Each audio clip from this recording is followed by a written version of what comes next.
Previously on Semacracker. So supposedly this thing's been sitting for several years at this point and has been ran in that time. There's something weird about this. It's untouched, other than when I touched it. So I think this will be better in your hands than it is in mine.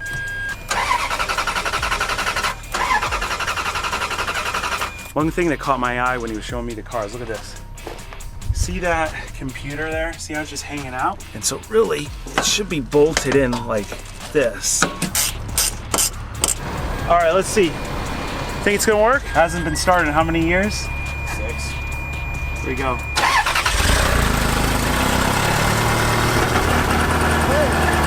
What's up? How you feeling? I mean, it's not the first time I ever got one of these cars to run, but it's not the last time that car will ever have a problem either, so. Maybe I should have waited to say that. The good news is that immediately after working on the car that day, we went into Andrew's garage, did some paperwork, and I bought the Ferrari. And I tried to make a package deal along with the Dale Earnhardt Coke machine, but Andrew wasn't having that. And in the case you didn't see the previous video, go ahead, pause this one, you can hit the link above for the full story. This car was left in a foreclosed house for the last 7 years, and it came with no keys and hasn't run until, well, when we just messed with it. Now we left for the day and I returned with my trailer a couple weeks later to pick the car up, and it's like we were right back at square one. It was a crank, no start, and when I finally got it was running so poorly it only moved a few feet before dying out. And on top of that, it made a dreadful clicking noise, one we're all too familiar with. All right, we're stuck halfway up the trailer, and we might get some assistance from a rollback here. Okay, the hazards are on now. The alarm's going off is what's going on. Come on, Ferrari. It's going electrically haywire. We've got a jump pack here, a jump pack down there. Let's see here. A 17%. This was at 100% a few minutes ago. All right. And, all right, let's see if this sucker will start one more time for us. If you remember, this key doesn't actually belong to this car, so you gotta kind of, you hear it? Nothing. And I don't want to just flood it. I think the gas is just toast in it. Hold on. Almost started. One more time. Come on, we just need a few feet.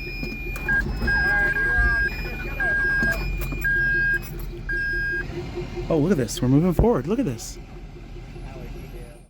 Now, when we initially went and saw this car, the day we got it running, it was a totally different week than the day I picked it up. And one of the things I noticed is these door cables are just shot. Now remember, I thought that the car was locked at first, Sage, and now this is like dead to the point where I was climbing in from the passenger side to get in. So what I'm gonna do, actually, I'm gonna climb in. If I jimmy this door handle from the inside, you should be able to pop it from the outside. Sounds good.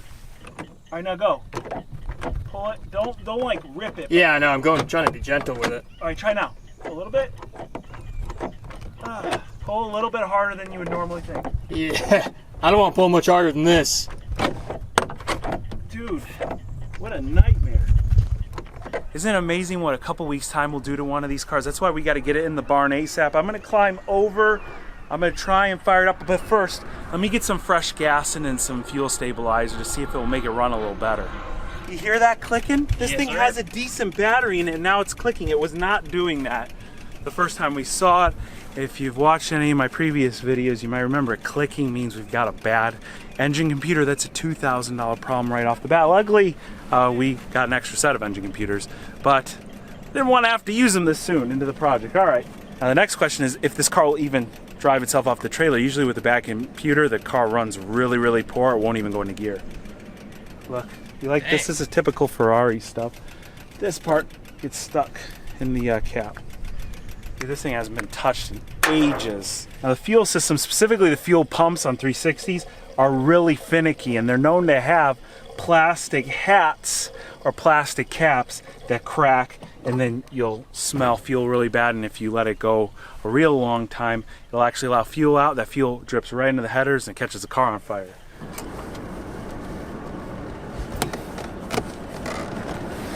Okay. All right. Butter. Now let's see this. So this is what we did last time that kind of worked. Immobilizer. Okay. Tell me if you hear it clicking. Clicking. Darn it. That's going to be a problem. Let's see what it does.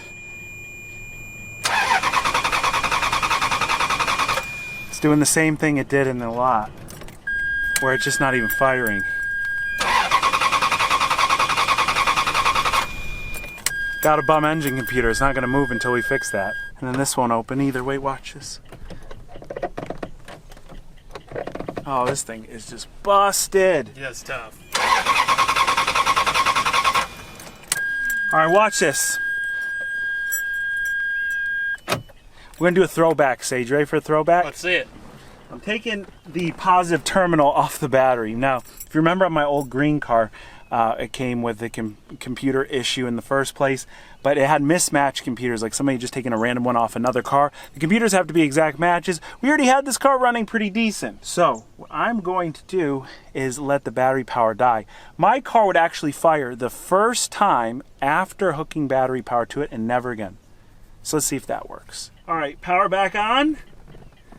Here we go. Key. There it is. Key in the ignition. Watch this. Clicking? Not yet. Watch. Do you hear it? Yeah, she wants to start.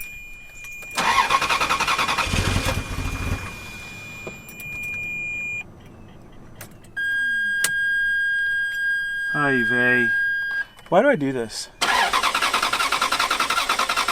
Sage, I want you to do this, okay? Where the fuel filler is, you'll see a little loop and pull. Pull that, it's gonna pop the engine bay.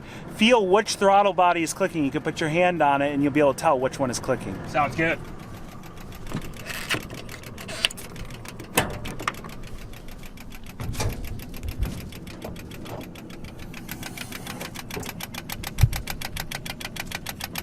Driver's side.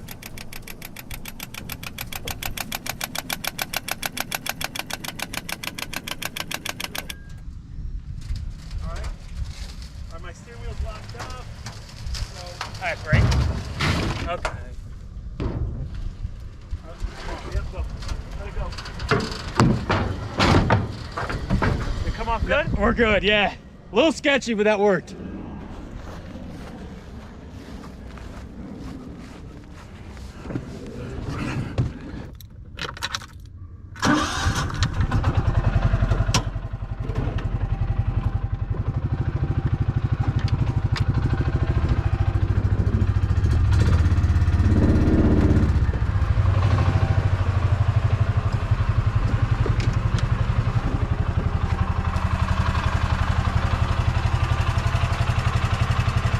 The fact that I'm like a day into the ownership of this thing and we've already got a failed engine ECU that cost what, over $2,000, it's enough to make me want to pull my hair out. But luckily we have a solution to this problem, and that's Keeps, the new school way to treat men's hair loss. Now, whether it's the Ferrari or my hair, both need a little more attention to detail as they get older, especially since 2 out of 3 of us guys will experience some form of male pattern baldness by the age of 35. Keeps has a super streamlined process. There's no office visits necessary. All you have to do is head on over to keeps.com/samcrack, where you'll have access to their network of specialists who will assess your situation personally and offer you the best options to keep your hair exactly where it belongs. And besides their treatments, Keeps also has some awesome hair care products like an award-winning natural thickening shampoo and conditioner and pomade to keep your hair looking its best. All of Keeps solutions are both simple and effective. Just a few drops of this a day will keep your hair in play. And right now, when you visit keeps.com/samcrack or click that link in the description, you're gonna get 50% off your first treatment over at Keeps. Figure out that clicking throttle body, failed engine ECU in a bit. We've been there, we've done that, but I want you to take a quick second to just look at this. I know it looks like a boring piece of plastic, right? This is super exciting because I have been trying to get one of these for the last 3 years or so. My green Ferrari 360 came with undercarriage damage. This is the under splash shield for a Ferrari 360, and you can't find one of these just from the standpoint that parts recycling facility that does Ferraris, they usually take stuff like this and they throw it in the garbage. It takes up a lot of space, nobody ever wants them, and you can't ship them. I mean, just look at it, it's one huge massive piece and it's not light, it's really heavy. This is the one that was off of Andrew's LS swap Ferrari. It's one of just a bunch of parts that he included in the sale on that blue car. And yes, the blue car has one of these installed. So finally, This is like the last piece I needed for my green car, and we've got it here. I want to give a huge thanks to Andrew for giving me this, because really, I've been looking for these. I've seen these things for sale between like $700 and $1,500, most of them in Europe, and well, again, they just won't ship it to you because of the sheer size. And besides this, look at all the other stuff we got. Sage, did you see this thing?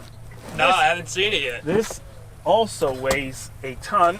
Ugh. Someone was in the process of spending a fortune to pimp this car out. This thing weighs probably like 30 pounds. A custom color matched fiberglass speaker box that was sitting in the back of that blue car. Obviously, Andrew pulled this out so he could mess with all the computers. But this was a part of the car, and I'm not quite sure that I will put it back, but let me know in the comments, what are these JL audio speakers worth? Back in the day, remember, these were all the hotness. This is what all the rappers had on cribs, were JL audio subs and their Ferraris. These things have become like Ferrari gold, a spare set of engine ECUs, and we're gonna need these. These are the original ones that came out of that blue car before Andrew swapped in the ones out of his yellow car, and again, we have a fail one now. We've done dedicated videos in the past about these things, and the prices just keep going up as the cars get older. As these fail, well, they don't make them anymore. So the only option is to take a used one, reflash it with your software. Last time I checked, these things cost like $2,000 a piece. So again, huge thanks to Andrew. We're gonna need these things sooner than later, it's turning out, but they're invaluable, and having a spare one around is a huge lifeline. The LS swap Ferrari had a completely different drivetrain, so no F1 unit, meaning our F1 shifter assembly is right here. These do fail. The little spring inside here will stick in reverse. This one seems to work pretty good. If I had to guess, maybe this is a $500 or $600 part in itself right here. So again, I want to give a huge thanks to Andrew for giving me these spare parts, because they come in huge when you're trying to fix these cars. I'm not interested in taking these and going and flipping them for a few bucks or whatnot. It's way more convenient to have them in a bin when you need them, like some of the door lock stuff that we have off of the green car, which will help us fix the problems we're experiencing with getting in and out of the car. Let's go and see if we can't sort the driver's side. Now, since we couldn't get in or out of this car because the driver's side door has a problem, well, I sent Sage the spare parts bin because I'm pretty sure I had a replacement cable. What sort of progress are we making with this thing? We're making great progress. So we replaced the cable for the outside door handle, which is just an old one right here. It was a little stretched, so we just replaced it from the parts bin, took one from there, and now we can open it right up. Like butter, man. It wasn't doing that before. And then we went ahead, and the inside door handle wasn't working at all either. So we went and grabbed one of this. This is another thing from the parts bin. We opened this up and noticed that one of these little yellow clips was broken, so it wasn't holding the cable on. It wasn't connected at all. Put it back on, and now this should open right up. Cool. Yes, sir. See, that's the benefit of having all these spare parts. That entire latch assembly that you just showed, that was not off that car. That was a spare part that I bought to harvest parts from it to fix the door latch that was originally in that car. So we're really making good use of all these spare parts. And we've got a working driver's side door, which means we can move on to the interior. More specifically, I want to figure out what the problem is with this convertible top. The AC is blowing as hard as it possibly can. When you hit the stop button, it's malfunctioning. All right, we're gonna have to figure all that out. So if we look here, down here, the thing that's lit up is the convertible top, and as we hit it, we might see something happen right here on the dash. 3, 2, 1.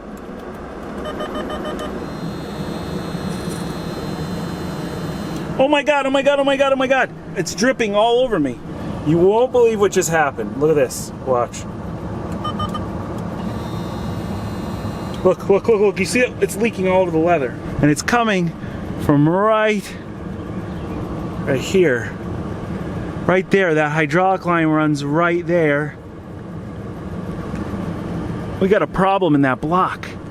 Now right here, that's the lock, which we turned, and we were able to open up the convertible top. And right here, you see where that wet spot is. Right underneath there, that's where it was spitting hydraulic fluid from. And this little guy here is the piston, and there's a seal in which the piston sits in. That's likely been failed and why we're losing the hydraulic fluid out of there.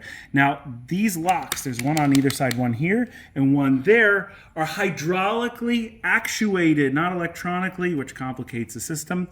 And to make things one step worse, you see where the hydraulic lines actually run into the block here? Those are crimped into position. They are fixed. You cannot unscrew them, which is funny because this is a 2001 Ferrari 360. On my 2004, they actually went and they modified it so those hydraulic lines can be bolted into place so that they're actually repairable, because look, the hydraulic lines run all the way through the convertible top. Now, there are services which tell you to actually take the entire canvas off the convertible top, remove these lines, and then ship it in, because again, your seals, which are in here that are failed, that's what they're rebuilding. But in order to get this all out in one piece, again, everything's got to come apart. I found one service that does things a little bit differently, and it requires you to actually splice the line. I actually called the company that performs this repair service, and they said you definitely do not want to use a scissors because you'll go and you'll crimp the hydraulic line.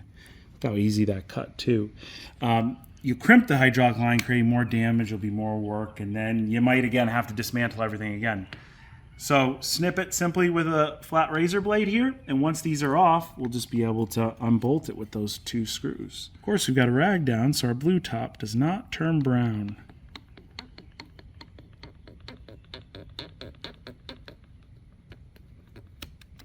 Right there. All right, there's a little clip in between here, which we have pushed out, and now we wiggle this. We should be able to just get this pin out, which we don't want to lose because knowing it's from Ferrari, you couldn't ever replace it. And the clip that we had to take out, I want to see if I can get it. Oh, it's right there. A tiny little E-clip. Yeah, all right, look at that. There it is. So we'll put that to the side, and this is all done. Look at that. Came out in like 3 minutes. You look in there, that's probably where our seal is busted, and that's where it's leaking the fluid out of. And so they're gonna go and take this apart, and you think about it, a couple $100. They've got the expertise, so it's worth them rebuilding it versus breaking this and then having to find another one. But just a few seals in there, and then it should hold hydraulic fluid again. And like I said, they give you connectors that just go on either side of this now severed line and connect it back up like it was never even cut. So this will be the first key to our convertible top working again. All right, yeah, that's much lower, so we lift this upward. Perfect. Look at that. Easy, Sage. Wow.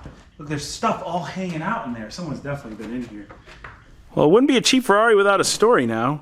We have hardware and motors and brackets and things literally just hanging out everywhere in the tub that holds the convertible top. Sage, is that a bracket over there? That thing right there? Bracket just chilling next to some hardware.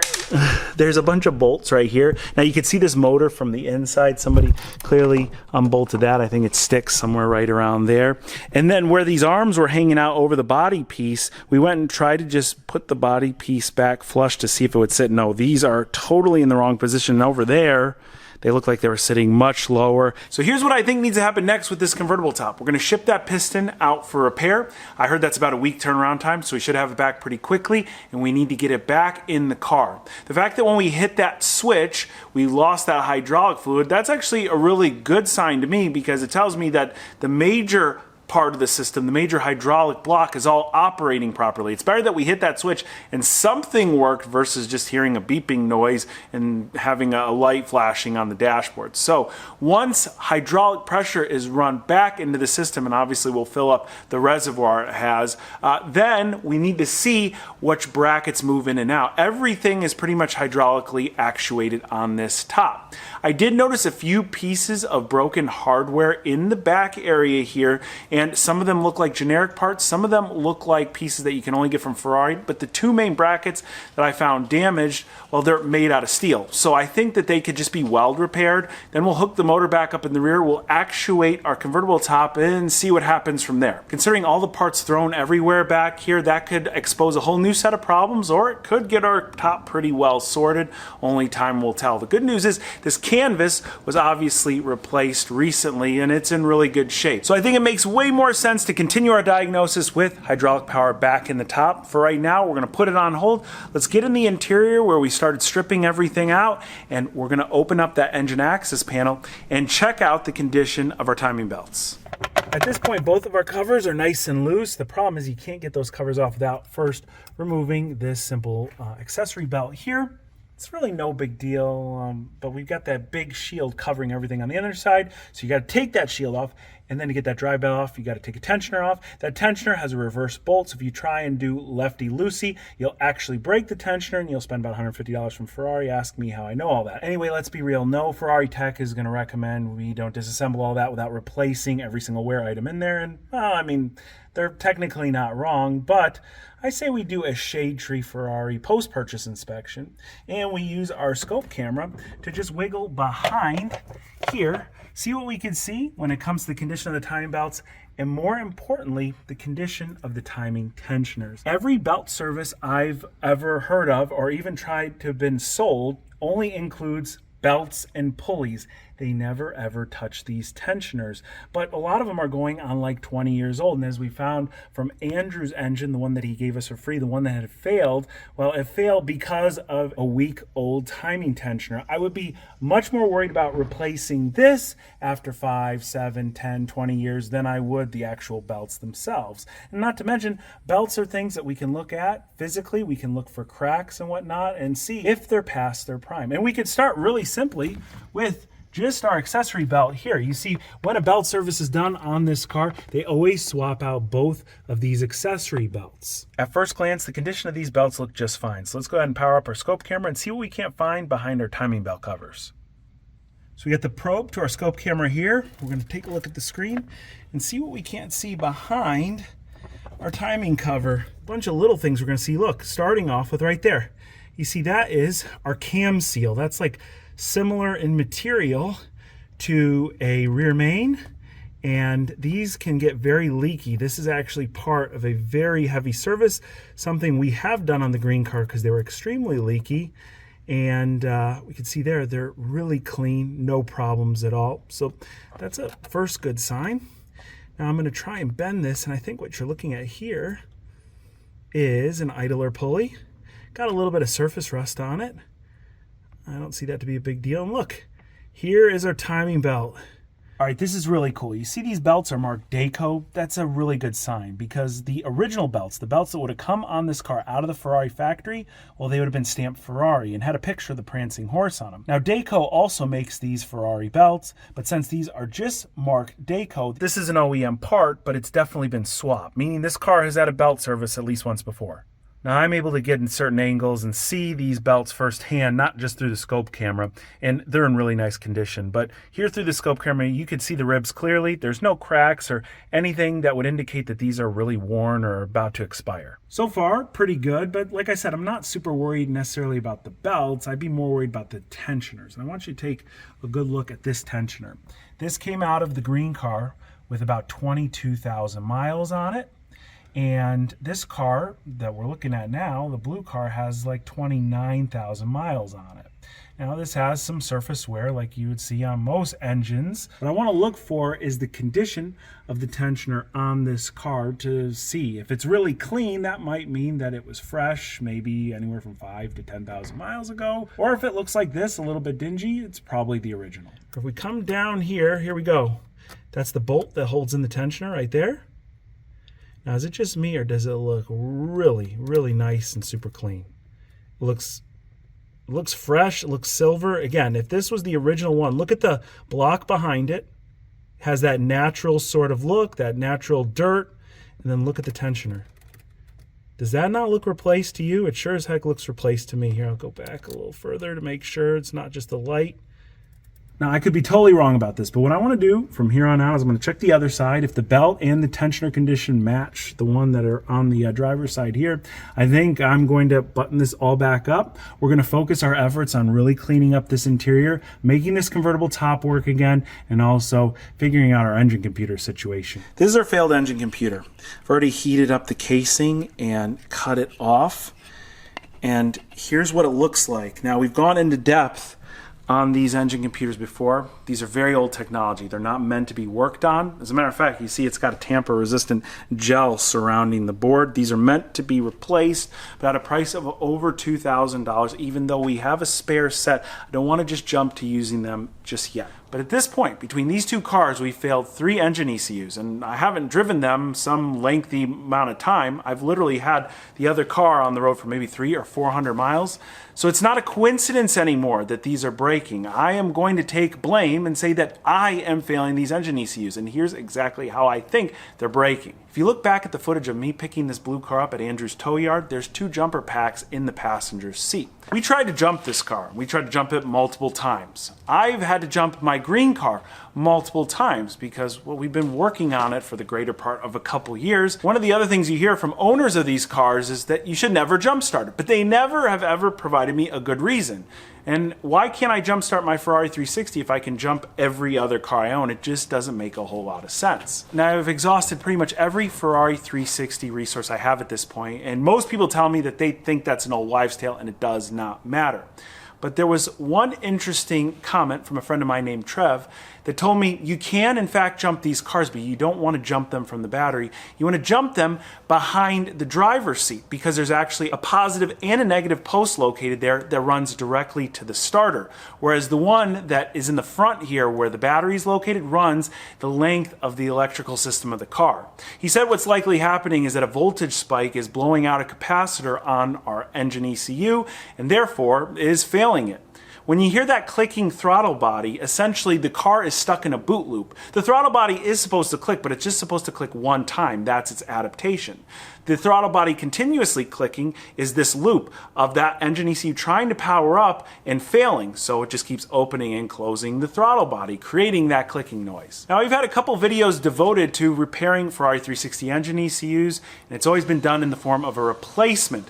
But I've heard that a couple people have attempted repair on these and have been successful for just the price of a capacitor, which is like $3 or $4 instead of $2,000 or $3,000 for an entire engine computer. Worst case scenario, we've got that spare set of engine ECUs. We'll get them programmed to this car. We'll get it up and running one way or another. But our bigger hurdle here is definitely that convertible top. So if you can't wait to see us dig deeper into it, make sure you hit that like button. Also, I check this stat out every once in a while, and it seems like only about 30% of you guys watching right now are actually subscribed to the channel. So do me a favor and hit that red subscribe button so you're notified whenever I release a new video on this Ferrari 360. Guys, I can't thank each and every one of you enough for watching today, and I'll catch you very soon.